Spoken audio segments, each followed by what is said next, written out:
All right, we're live. Play this.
What's going on, Locked In Nation?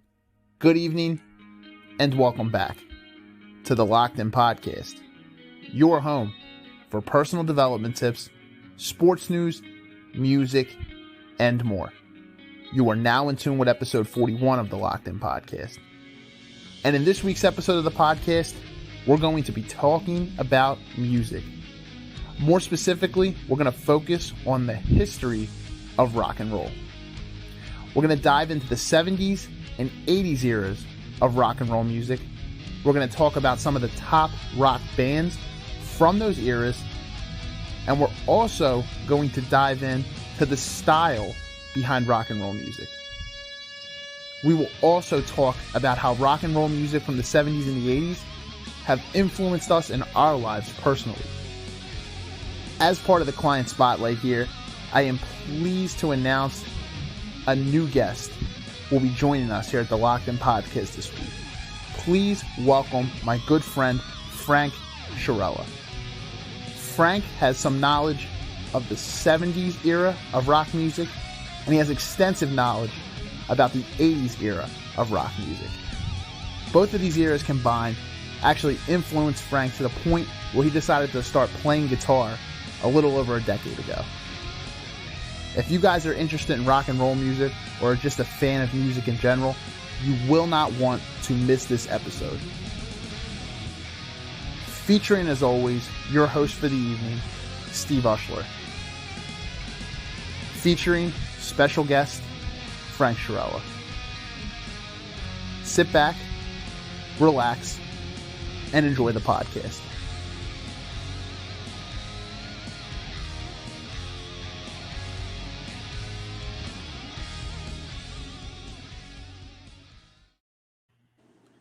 What's going on, guys? Welcome back to the Locked In Podcast, your home for personal development tips, sports news, music, and more.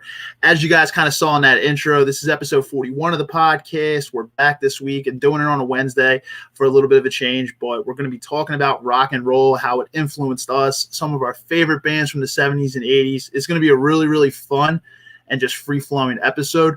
I'm your host for the evening, as always, Steve Ushler, and joined alongside me is a very, very good friend of mine by the name of Frank Sharella. Frank, just want to thank you for coming on tonight, man. Thank you for doing this.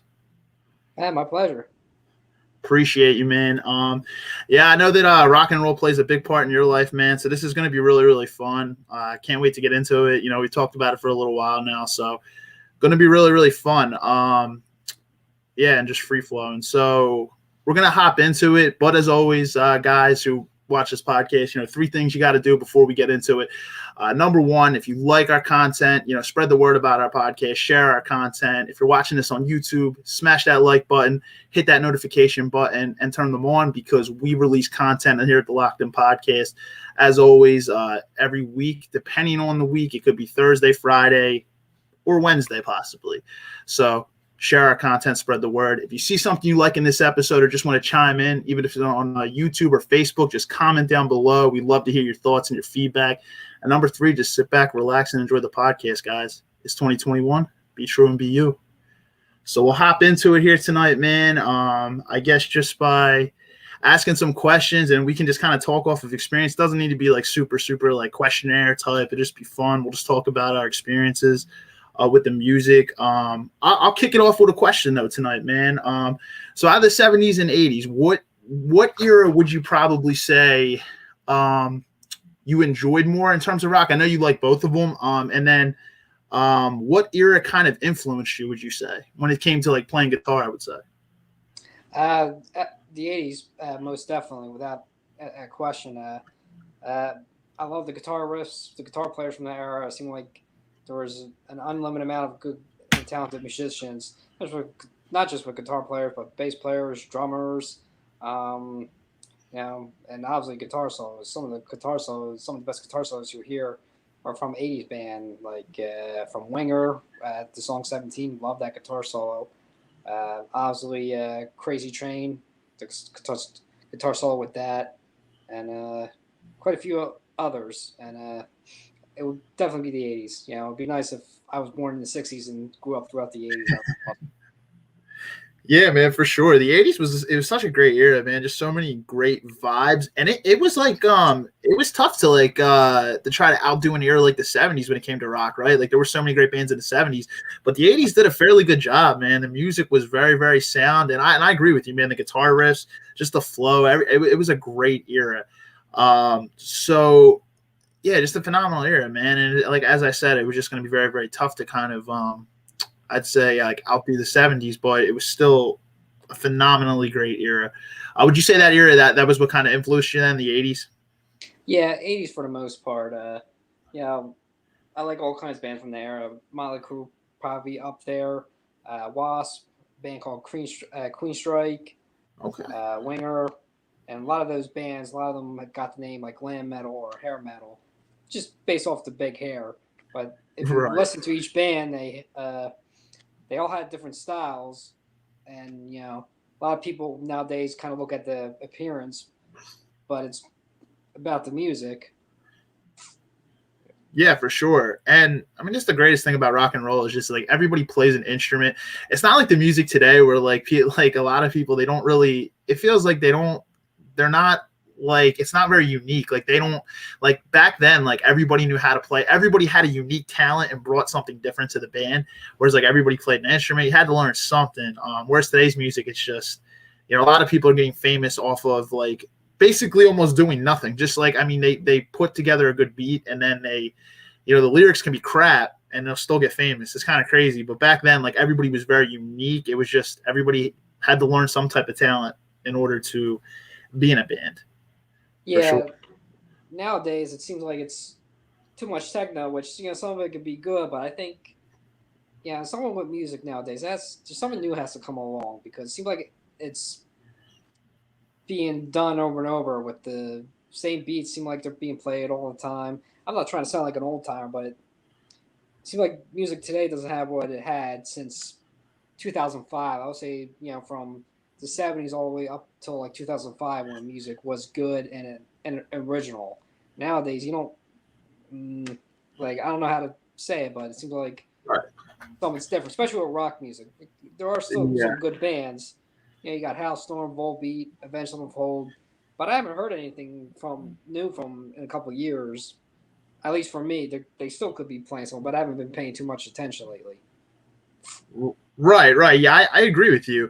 I feel like in a sense, like rock and roll is just, it's timeless. It's music that you hear people listening to it today. It's like, whether it's the 70s, 80s, even some of the 60s, and then even the 90s, it's kind of a timeless, like just the genre, rock and roll in general is kind of a timeless genre. Because I feel like I hear people of like all different types of friends and people that I meet, listen to that type of music. Whereas I don't know if like the music we're listening to currently today is really going to be like 40 years from now, people are going to be listening to it. You know what I mean? So as you said, like some bands might be, good, like Avenged Sevenfold. There might be some bands today that are still solid in terms of rock, but I feel like you're right. It's just not quite what it was back then. It's definitely changed. And I guess with technology, like, they're trying to go, a lot of people are trying to get into more of the techno side, which, as you said, it's not bad, but when I feel like the whole music, it's like it's not really about lyrics anymore. A lot of times it's just about what beat you can throw into the background,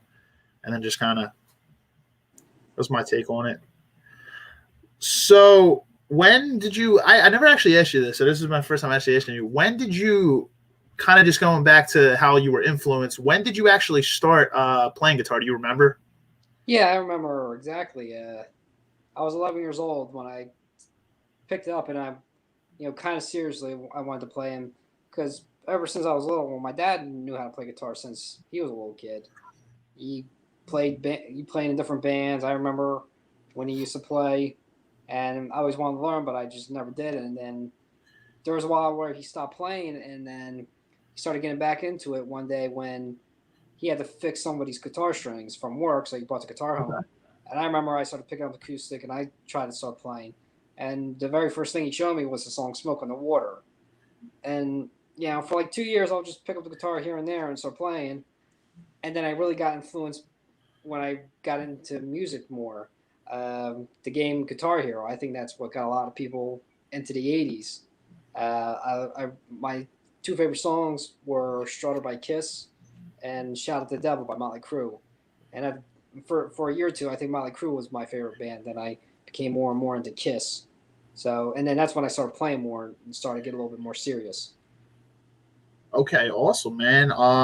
That's awesome. You picked it up at such a young age. I'm assuming like your dad probably influenced you a little bit as well, as you kind of said there. Which that's awesome, man. And two things, man. Great song, by the way. "Smoke on the Water" by Deep Purple. That was one of the first songs when I was trying to learn. That was one of the first songs I tried to teach myself as well. Great song. And then Guitar Hero, you're right. I feel like that did kind of influence people a little bit because a lot of classic songs in the game, and while it's just a video game, it can't definitely influence people into actually picking up a guitar as well. Great points, man, and two great bands as well, Motley Crue and Kiss. Yeah, both bands, man, for sure. That's awesome, man. Yeah, I was sort of almost the same age when I first did. So I'll be honest, I don't really play guitar a lot today. I still have my guitar, my first guitar that I bought, and I kind of would like to pick it back up again and just try to, I still have my guitar. The amplifier's kind of shot, so I'd probably have to buy a new amp.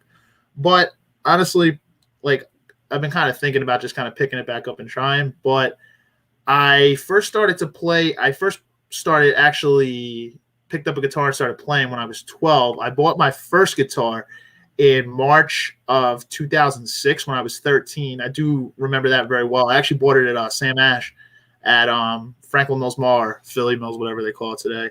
But it was a Brownsville Fender Stratocaster. It's a blown white one. I actually have it right here. It was with a whammy bar. So that was my first guitar and just kind of taught myself. And I would say I was kind of influenced more so. While the 80's definitely influenced me a little, I would say I was more so influenced by the 70's bands like AC/DC, Led Zeppelin, Pink Floyd kind of influenced me a little bit. And as funny as it is, I used to watch Drake and Josh when I was a kid, and Drake Bell playing guitar when I was a kid. That actually kind of influenced me a little bit as well, just watching that show. As stupid as that is, but I kind of bought my first. So I bought my first Stratocaster when I was 13. I had a paper out when I was a kid, so bought my first guitar and just taught myself to play. And nowadays, there's so many YouTube tutorials where people can learn. Like with YouTube and technology, you can literally just learn right from YouTube now. Nice, yeah. Sure. Yeah, definitely. Let me see. I have some other questions here too for you. Was there a particular band? I know you said the 80's. Was there a particular band I know that influenced you? I know you kind of said Motley Crue and Kiss. Would you say that those two were the ones that kind of influenced you the most when it came to playing guitar? Yeah, because when I was a kid, I'll listen to their songs. Sometimes I'll pick up the guitar, even if I didn't know their songs. I'll just try to play along. Maybe try to mimic some of their solos for when it came to guitar players. Because for Motley Crue, you obviously got Mick Mars. I don't know how well you know the band members. Lead guitarist of Motley Crue is Mick Mars, and I thought he had some of the nicest guitar sounds I ever heard. Just very nice and heavy. I think he would play like a full step down the way the guitar was tuned. That gave the band the heavy sound that it is. Kiss has quite a few guitar players in the 50 years that they've been around. You got the original Ace Frehley. He played at Les Paul. He's got a typical 70s style, I would say. Very similar to Jimmy Page and quite a few other good guitar players from that era. The second was a guy named Vinnie Vincent. He was only in for like 2 years. He was a songwriter. he was a professional songwriter, and the band let him in to write songs, and they let him become a member. He was a shredder, like just a lot of speed. Right. And it was intense the way you hear him play, even some of his solo stuff. And then he got fired because members couldn't get along with him, Gene and Paul. And then you had a guy named Mark St. John. He could have been a great guitar. Well, he was a great guitar player, but he could have, if he stood in the band longer, he could have been a legend. And it's kind of sad with him because he gets in the band, records the album Animalize, and he was a shredder too, very fast and all that. When they're on tour after a few shows, his hands started swelling up real bad, and he couldn't play. Like he got some type of weird disease, like his arms, hands. So, they were in the middle of a tour, so they had to get someone named Bruce Kolick. And originally Bruce was going to play for a little bit, and then when Mark's better, he would rejoin the group. But what happened is the members realized that they like Kolick better, and Mark St. John was let go. This guy ended up dying 2007, I think, from a number of issues, I think. But, he was only in the band for a year. But, Bruce Kolick joined, and he was in the band for over 10 years. And he had some very nice solos. You listen to a song like Tears Are Falling. I thought it was like one of the nicest guitar solos I ever heard. And he is one of my probably top 2 favorite guitar players nowadays. And then he was in the band until 96, until they brought back Ace Frehley and Peter Criss for the original lineup. And Frehley left after a number of years, and they brought back Tommy Thayer, who has a very similar style to Ace, but a good guitar player as well. So there were, 5 guitar players I think I listed? Wow. But all good guitar players. Wow, man. That's some solid knowledge there by you, man. Yeah. Wow. Yeah, no, definitely, man. They've gone through a lot of guitar players. I would say influence-wise on my end, I would say, like I was saying, kind of AC/DC, Led Zeppelin. It was kind of, you mentioned Jimmy Page, phenomenal guitarist, and then Angus Young of AC/DC as well. I'd say some of the first songs, I like Black Sabbath as well. So some of my favorite bands from the 70s, like Black Sabbath, Deep Purple, Smoke on the Water. So some of the first songs I actually learned to kind of teach myself were it was Highway to Hell by AC/DC, and then kind of like you were saying, like Smoke on the Water by Deep Purple. Yeah, those are some of the first lessons I learned as well. Yeah, classics, man. And then the riff to Iron Man by Black Sabbath as well, like the dan. That was like, I think, the first actual riff that I learned. It was probably that and Smoke on the Water by Deep Purple. Probably both of them. Yep. Were my Iron first Man 2. was up there. Yeah, I think I learned that at a young age too, or at least parts of it. Yeah, definitely. I remember one time when we were hanging out, I think you were playing, I don't know if it was Metallica. I think you were playing something from Metallica. I don't know if it was Sandman. I forget, but I think you were playing something, but I know Metallica was more like, they were more like the 90s, weren't they? Well, Metallica, when I first saw them when I was a kid, I thought they were a modern band, but I didn't know they were from back in the day. I think they formed in the early 80s. Right, okay, yeah, and then, that's what I was actually about to say. Yeah, it was like early 80s, and then like, were they like more popular in the 80s or the 90s? Well, in the 80s, they were like an underground group. They played, like they may not got too much radio play, maybe not until the late 80s when they had that album, Master of Puppets, and that kind of hit it off. And then they had the Black Album, which also called Metallica, which had Enter Sandman. And, I think that's what paved the way for them to be the big band that's known today. When they first formed, their sound was a little different. They were called thrash metal. There's so many different genres of rock and heavy metal. They're considered one of the founders of thrash metal, which the music's like really fast, really heavy. It's got that crunch sound, and they're known for that along with Anthrax and Megadeth and Slayer. I think they're the big 5 of thrash metal. But they had a following, and I think it exploded by the 90s with their fame and played on mainstream radio. That makes sense. That's probably, exactly. That's probably why they're more like known in the 90s, because a lot of their stuff was kind of underground in the 80s. That's I actually I didn't really know that. So yeah, that would make sense why they were in the 90s. And I would say, yeah, definitely. That's a good knowledge by you, man. With the thrash metal, they were kind of like the founders of it, and yeah, it was like the first that you kind of really heard of, like really really fast, like. And as you said, there's so many different genres when it comes to rock music, but with like thrash metal, it's really really fast, like big time crunch sound, like just. And then there were a lot of bands that kind of, I guess, were maybe influenced by Metallica sound, I would say. And then they kind of followed suit.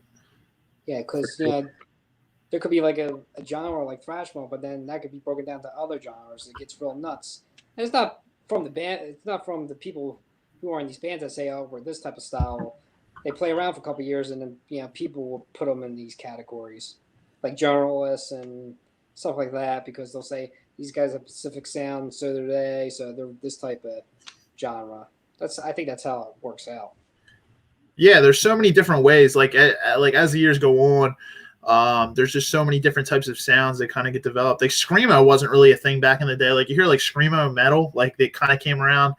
I mean, I don't actually know when screamo started, but like maybe like late 90s, like early 2000s, you start to hear people that were like screaming that type of metal. That type of metal really wasn't like you would hear yelling like in Metallica songs, but not like the screaming where it's just like almost incomprehensible where you can realistically hear. Bands like Bullet for My Valentine, I Killed the Prom Queen, Drop Dead Gorgeous, like those other bands started coming around like early 2000s, late 90s, and then there's all different types of genres. It just seems like they just form. Like pick up off of old sound and things of that nature. I actually never asked you this either. What do you remember the first guitar that you actually played? Yeah, for a couple of years I played. My dad, he would just have me play the acoustic. He really wanted me to learn how to play guitar. Learn how to strum and all that. Right. And, he eventually bought me my first electric guitar when I was 15 or 16, and it was an Ibanez, a black Ibanez, and had a whammy bar, which I really wanted. I thought it was cool.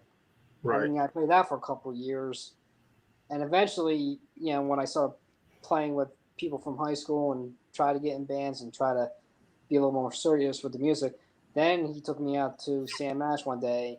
Says, "Now let's find a real good guitar," and I picked a nice bright red Chevelle.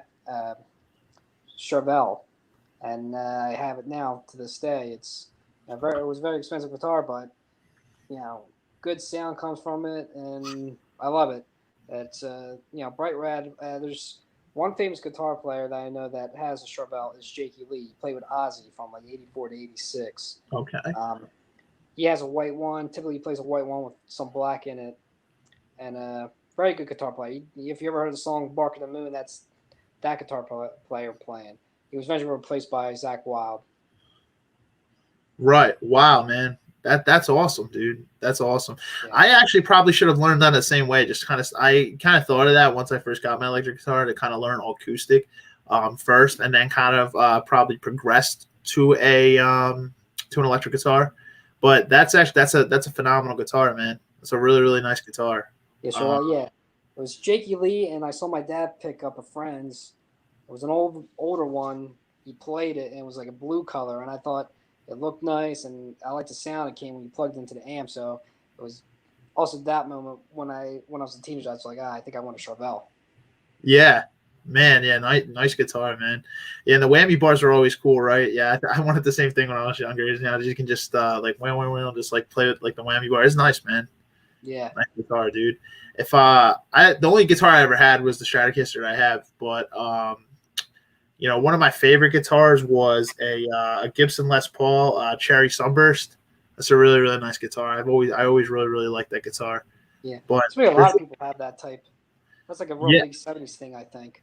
Yeah, man, class. That's the reason. Yeah, it was a classic guitar in the. I mean, it's a classic guitar to this day, but big time guitar in the 70's, man. And I love that era, so it's one of my favorite guitars. But Sam Ash just in general has a lot of solid selection. That's where I got my guitar too. So great time, yeah, man. So were you ever in a band? I actually never. I think. You were trying to form a band. I know. Were you ever actually in a band? I know you play with your dad and his group a little bit, but were you ever actually in a band? Not a band of my own. In high school, I tried to form groups. There was a while where I was playing with a group, and there was me, and you might have knew some of these friends, Tyler and John. Yep. Tyler played guitar. John was a singer. John had a pretty decent voice. He had a guy named Joe on drums, and then he had a guy named Michael on bass. And we played for a couple of months, and then when it came, down to possibly playing a show at the Trocadero, we started playing, even though at the time we still didn't have everything together, like how the songs worked out, And eventually, I got booted out of the group for a few reasons. One of the main reasons was because they said they didn't like my guitar sound. So the drummer just said, "You're done. Bye." I'm like, "Okay." And then they invited me to the show, which was kind of messed up. Yeah. So, and then there was that time where you saw me and my dad play in his group where I did the whole show. So I never really had much of a band per se, just maybe little gigs here and there, and that was that. I wish, I wish I might have had a band with my own recordings and stuff, but it never worked out that way.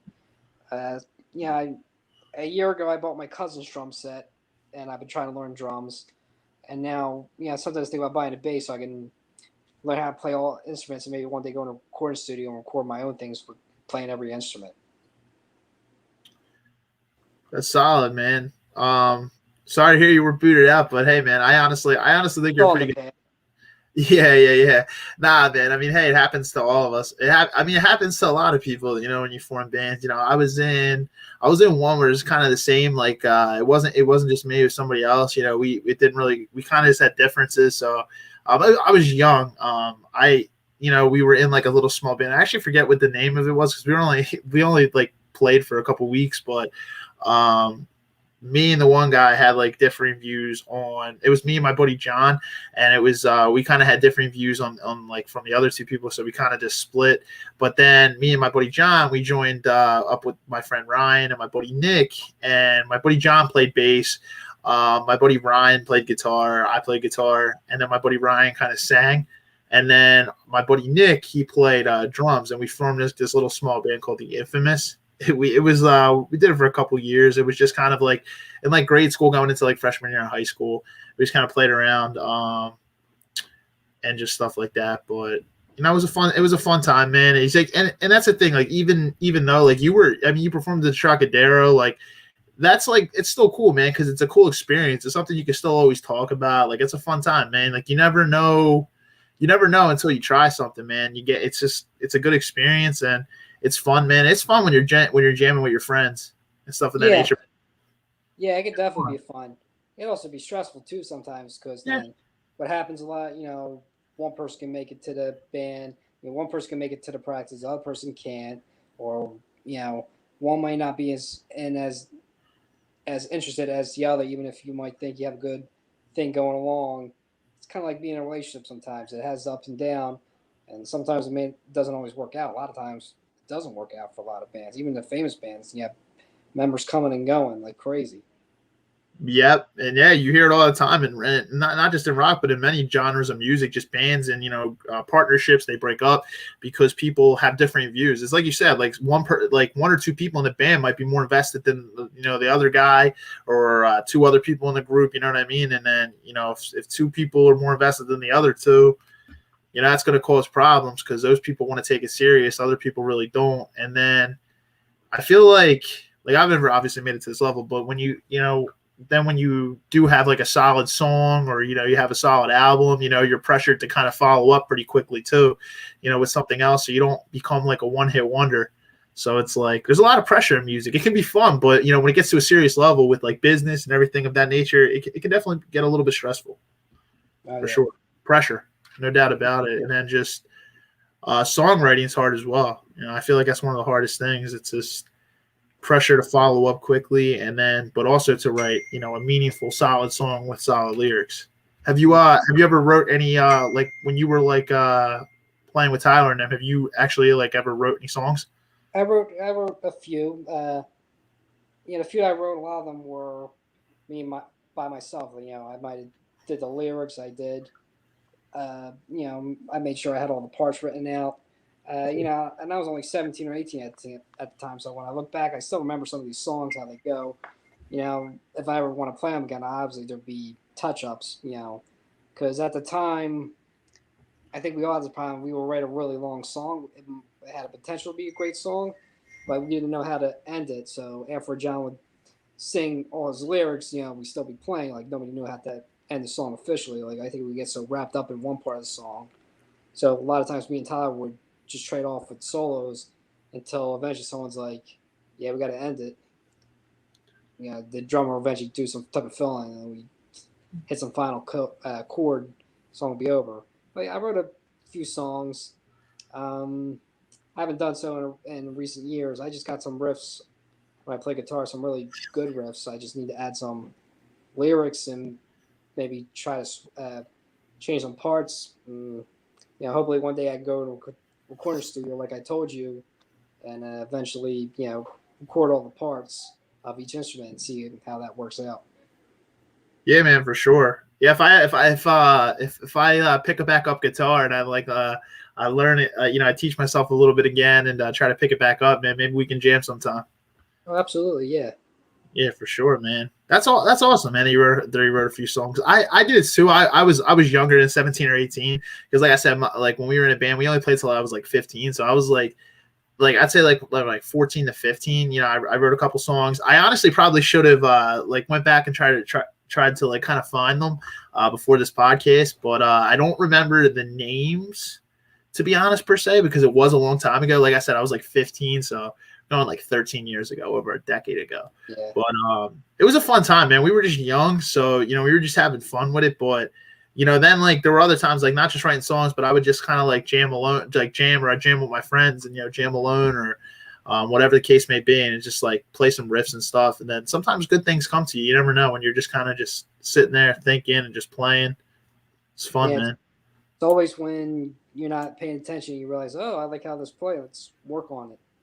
Exactly. You learn. Yeah, you're just like jamming around, and like you actually learn like you learn to actually play like the actual notes, which is cool for sure. Yeah, I recommend to anybody out there that's ever like, contemplate, whoever's watching, like, if you ever thought about playing guitar, definitely, if you ever been interested in it, definitely give it a try. It's definitely a great instrument, or any instrument realistically. It's so easy nowadays to, like, with technology and everything, that people don't want to, I feel like people get away from playing instruments as much. It's definitely a solid talent. So give it a try if you're thinking about it. Yeah, I think it's a generation thing now, and someone told me this a long time ago. The reason why these guitar players from the 70s, 80s were so good, they really had nothing else to do. There was no Xbox, or TV only had a few channels. You either go outside and play with your friends, or you work on your talent. So that's why you have people like Eddie Van Halen and Zakk Wylde said to play for 8 hours a day growing up. That's how they were able to write the good songs that they did and play the way that they did. I don't think people today understand that, and it's you really got to put time and effort into it. Even if you are naturally good, you still got to put a lot of time and effort into it, and I don't think our generation understands that the way it is. That's absolutely spot on, man. That's pinpoint. Yeah, no doubt about it. Me and George actually just did an episode on technology a couple weeks ago, but it's honestly like, technology it's a blessing and a curse, because it makes things easy. Obviously, you can communicate with people, friends, family across the world. But I mean, it also can become a big time distraction. Not just your phones, but the internet, television. Like, yeah, you're absolutely right. Back then, even in our generation in the 90s, people went outside more. You see kids going out and playing, climbing trees, bruising their knees, whatever, having fun, and like. Nowadays, it's just not that kids don't do that now, but it's definitely, I'm going to say it on my block, like just where I live, like you don't really see kids out playing that much anymore. But, yeah, you're right. There wasn't as many technological distractions back then. So, yeah, you're right. You just either go out and play or work on your talents. And that's why, not even just in music, but in like just all different types of ways, people were more productive, I would say, and like not as distracted, for sure. And that's why music maybe rock and roll specifically, it's declined in the amount of people that probably play instruments today and things of that nature. No, you're spot on, man. Absolutely right. That's a good point. So with that being said, I know you said at the beginning a little bit, if you could go back in time and grow up in like the 70s and 80s, would you do it then? Oh, absolutely. For sure. I think I would have done very well in the 80s, because as a teenager, I was a weird teenager. Obviously, you know about that. You grew up with me, and yeah, I said a lot of weird jokes, and I was a little different. I think I was a little different than a lot of teenagers I went to school with. Obviously, music was the main reason. Yeah, and you might have had other people that said they liked the 80s, but I made sure I really delved into it. I looked up the bands. I tried to know their history. So I think I would have done very well. I wore my hair differently. You know how my hair was long. I try to wear it a certain way. Yeah, I think I was trying to pull off the Rambo look, where my long hair was. But yeah, I love the movies from that era. So I think I would have been fitted very well during that time. So definitely, been born sometime in the 60s and been in my 20s during the 80s. That would have been a fun era. Yeah, for sure, man. Yeah, no doubt about it. If I could go back, and not have maybe any like knowledge of like technology, like if it wasn't like I'm like used to this era now and I'm using technology and went back, I would definitely do it. I feel like it would be harder if like I was already used to kind of like having cell phones and all of this, and then going back it'd be different. But no, you're right. It's just I think it was a timeless period, man. It's just a great era. Yeah, you're right. I guess you were born in the 60s, you would get to experience in adulthood the 70s and the 80s, and just such a free, I'd say, period. My mom growing up, she said her favorite period was the 80s, and that was what my dad said as well. And he absolutely loved the 80s. It was such a great time. And I do remember when you had long hair, by the way. I used to, yeah, your hair was longer than mine, but I used to as well. But this was before I met you. I had long hair, but it was grown different. It was almost to my shoulders, but it was like long, and my bangs were long, and I had it kind of over my eyes. Yeah, I remember that. It was like the Justin Bieber. Well, I remember before Justin Bieber came out, people had that type of hairdo. I had it for a little while, like in 6th grade. Right. Not a good hairdo. I kind of hated that hairdo. At least combing or something. I know a lot of guys growing up, they had it down, and you see the curls at the tip. The flip. Yeah, that was like a thing for 2 or 3 years. But I had it for a short period of time, and then I remember buzzing it, and then I grew it out, and I started wearing it differently from all the other guys. Yeah, I used to have the hair like that too, kind of flipped, but I would have to like brush it like down more because it just naturally kind of curled in the front there. But I used to just like shake my hair like in my eyes or shake it out of my eyes. Yeah, I had it kind of like here and there throughout high school. So I would go like 9 to 10 months without a haircut, and then I'd get one. It would depend. Sometimes I would just go completely short and grow back again. But a lot of times I would just get it like trimmed up, keep it growing, and just whatever I could get away with in Catholic school, because I went to Catholic high school, so I wasn't in public school. So whatever I could get away with. Yeah, I went to charter school. Same thing. Couldn't get away too much with having long hair. Because I remember I know I'm going off topic. I remember in high school, I had the hair parted down the middle, and I had to kind of brush aside all that. Kind of like a late 70s hairdo.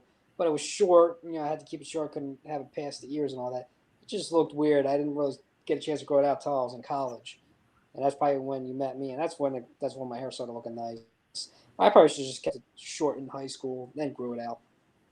Right. I thought it looked good on you, to be honest, man. Like you pulled off that look, to be honest. Not everybody can, to be honest. But yeah, my high school, I mean, they were kind of strict with the way you could grow your hair. I mean, I had it long. I mean, they just didn't kind of want it in your eyes. They were actually more strict, I'd say, with facial hair. If you had facial hair, they would just write you up automatically. Even if you just had like a shadow growing, like they'd write you up. So they were more strict with that, which was cool, I mean.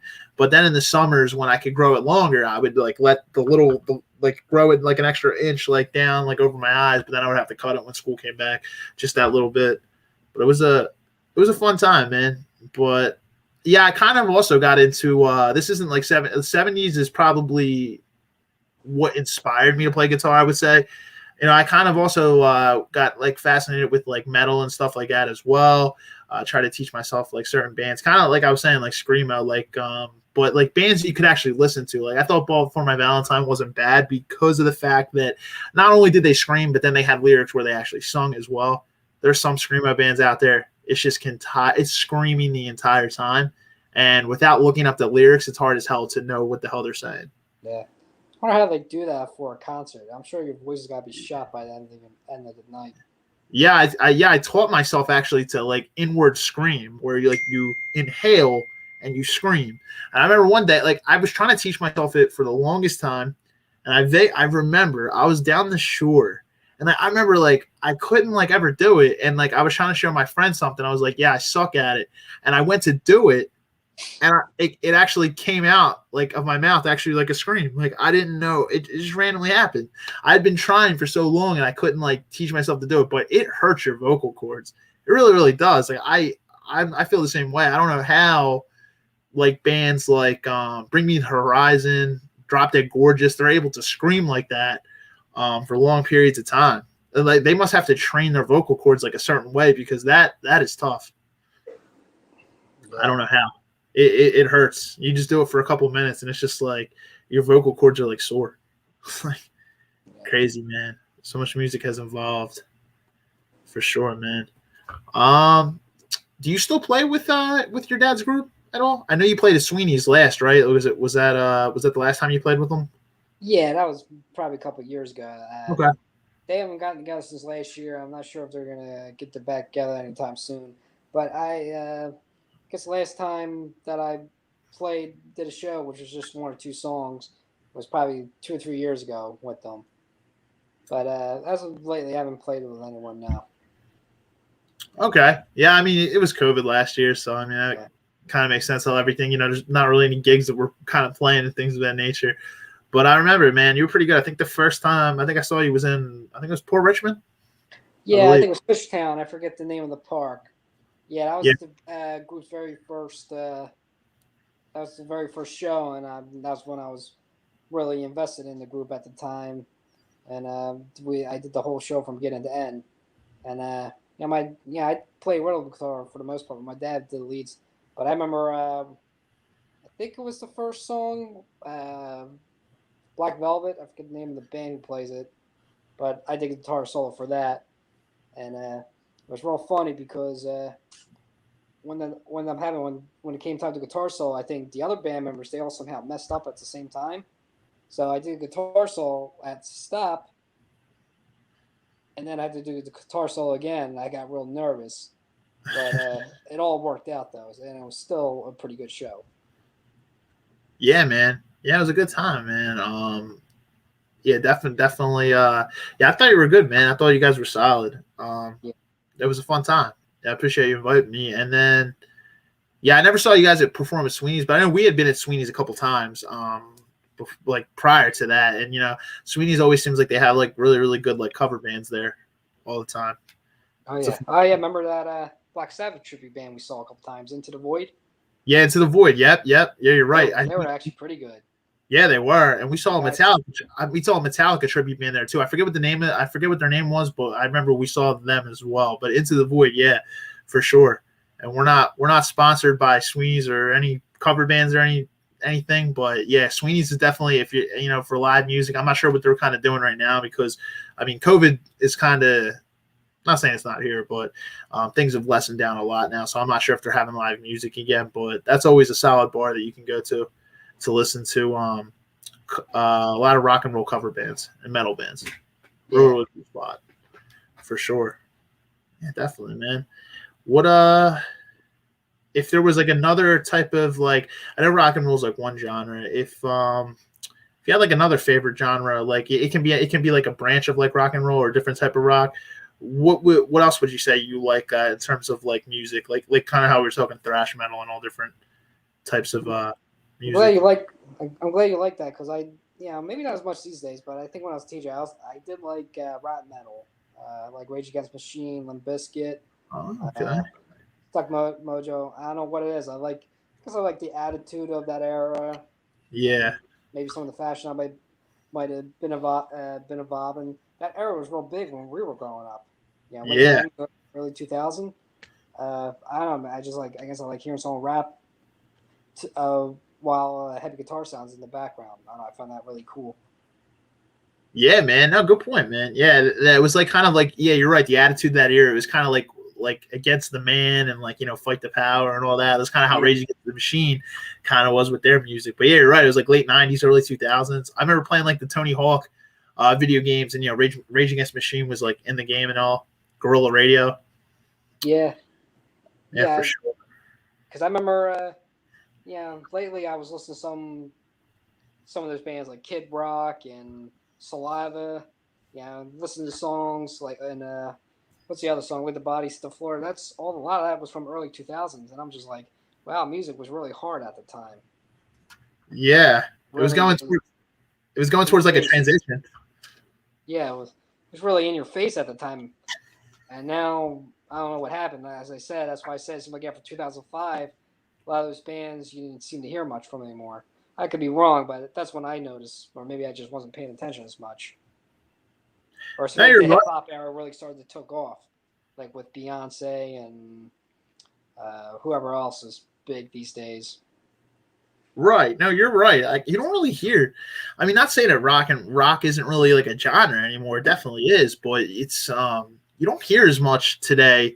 I agree with you. You don't hear as much today as you used to, and I always look for like certain things, but you don't really see as much as you. And a lot of times when you like listen to like the rock's radio stations, there's a lot of older songs. You don't really hear a lot of new stuff. You listen to like MMR or like it's a lot of older stuff. It's not, nothing that's like super, super current. There are definitely rock songs that are current, but it's just. I got it. You continue. I'll say what you're done saying. I don't know. I was just saying, like, you just don't really hear much today. And you're right, like, kind of the rap era, and I do enjoy rap music, like good rap music that has good lyrics, not just a bunch of mumble rap that we hear today, like not that type of rap music. But I feel like pop has taken off a lot as well, like Beyonce, and then exactly. But you can go on with what you're saying. I heard you say something about WMMR, right? Mm-hmm. Radio station. I gotta say, it's a terrible radio station now. Because one, they'll play someone that's really old that you hear all the time, or they'll play someone new and you're like, what the heck is this? Like some of these newer stuff that they're playing is not even rock. And then some of the rock bands that they play, like I think Green Day's got a new song called Father of Us All, been around for a year or two.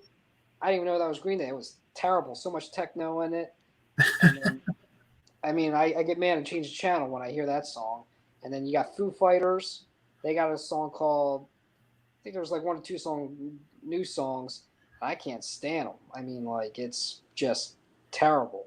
I get angry when I flip the channel real quick. I'm like, oh, what the heck's going on with rock music now, or the radio stations? It's like they just play something good, solid, and heavy.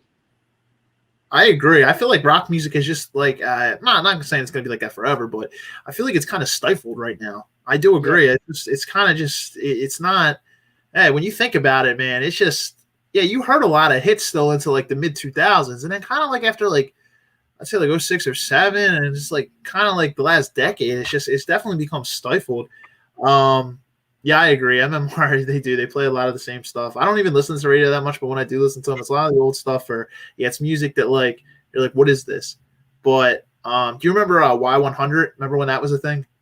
No, you might have to refresh me on that one. Yeah, it was just like 100.0. It was like it was a rock radio station, but I think they actually still have Y100 online. I think you can listen to them. Well, they did wind up taking them off of like actual radio, so they're not. I think they're just an online radio station now. But they used to play really, really solid like rock music. My dad used to love them, and then they kind of just took the station away, so it's not even a station anymore. It was like local radio, but that was good. What if you did listen to rock radio today? What would you say? Do you like 102.9 MGK?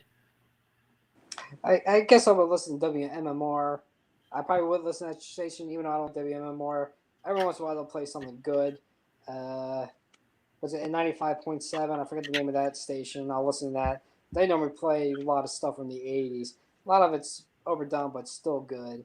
And I don't have XM radio on my truck, but if I borrow, my mother's car, they got XM radio, and then they'll play some really good music. Because I remember when I used to have XM radio around 2014, 2015, it sounded like rock music was getting good again, like with Avenged Sevenfold. You had a band called Parkway Drive. They had a good song. And forget some of the others, and obviously House Storm. It seemed like there was back a couple years ago, it seemed like there was a real good set of rock groups. They're still around, I believe, but it seemed like they were making some good songs. I haven't heard anything from them since. So, yeah, definitely. I liked Avenged Sevenfold as well, man. I thought they were a good band, and I used to try to play some of their songs when I was younger. I liked their song "Seize the Day." That was a good song. Yeah. I would say if I'm listening to rock music today, I kind of don't play the radio. I just kind of play from my phone, right? I have an aux cord and just a Bluetooth in my car where I play my own stuff because it's just, it's become definitely stifled. And my mom will actually listen to 80s music, but like she'll listen to like 80s rock, but if she actually plays the radio, she'll play like 98.1. That's like 80s hits, but it's not rock. It's just like whatever was kind of like, I guess, trending like pop wise and like the 80s they play on there. But that's like, she likes that era of music all around, but she also likes like 80s rock too. It just likes the entire era. It was a good era. Man. I would have to agree. I think that was a good era. Even the rap and the hip hop, they were all good, and a lot of them were very talented at the time. Obviously, Madonna was good from that era. Prince, Michael Jackson. You had all these good legends around during that time, so it was pretty good. Yeah, for sure. Because nowadays, like, people don't like even need to be talented. Like, they just can go viral off of something like stupid because of the internet. You can go viral off of like just all it needs is like something to trend and something to go viral. But they have a thing like people just post music on SoundCloud, like SoundCloud rappers, and they'll think they're gonna get like it's crazy. It's just such a different era. Obviously, like I said, technology. A blessing, but can also be a curse because back then people actually had to work on their talents. They didn't really have much else to do. So for sure, definitely. Well, man, I think this was fun. I mean, we're like 52 minutes in here, so I honestly probably wrap up in just a couple minutes. To be honest, I thought that was pretty fun, man. It actually kind of flew by. I wasn't even really looking at the time. I'm like, oh wow, like we've already been doing this for 50. On my side, I can like see like there's like a live like and like a timer up top. I didn't even realize, man, we've been doing this for almost an hour. But quick. Yeah, man. Well, time goes fast, man. When you're having fun, you're having a good conversation. Yeah, definitely. Gotta let me invite me more into some of this in the future.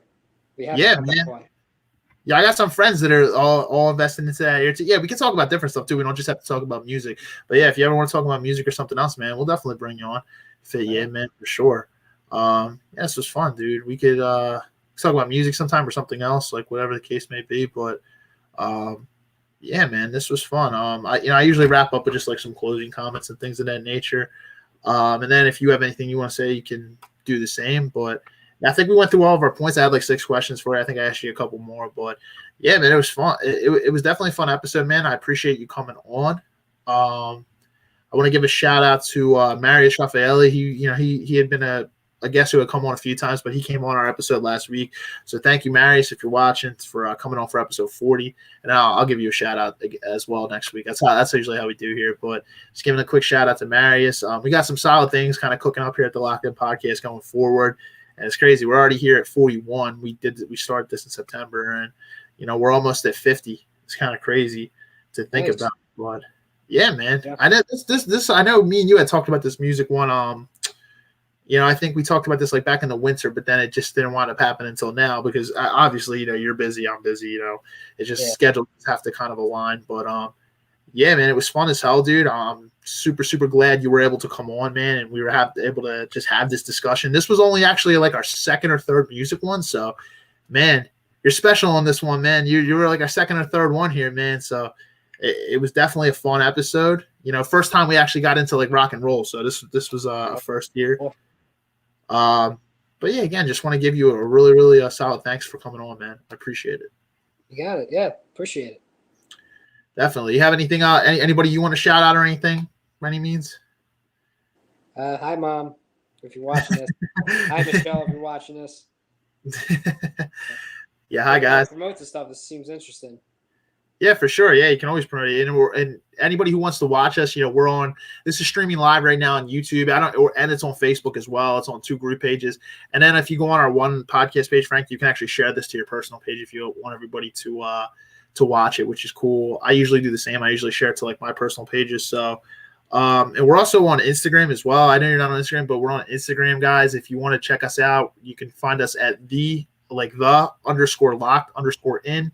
You can find us there. We're on Twitter, YouTube, Facebook, and we have a personal website as well. And usually we upload. So I'll make sure that this. I usually update the episodes on there every week for like recent episodes. So those will be up on our website as well. I'll actually send you the link to that as well because I think you can only access it through Instagram. So I'll send you the link to our website. Gotcha. Well, man, so you can check us out. Yeah, I mean that's it for me. If there's nothing else. Thanks again, man, and have a great night. And to everybody out there, have a great night as well. And enjoy your 4th of July weekend as well. All right, yeah, happy 4th of July. Yeah, man, same to you. Thanks a lot, man. I appreciate it. All right, later, bud. Take care, man.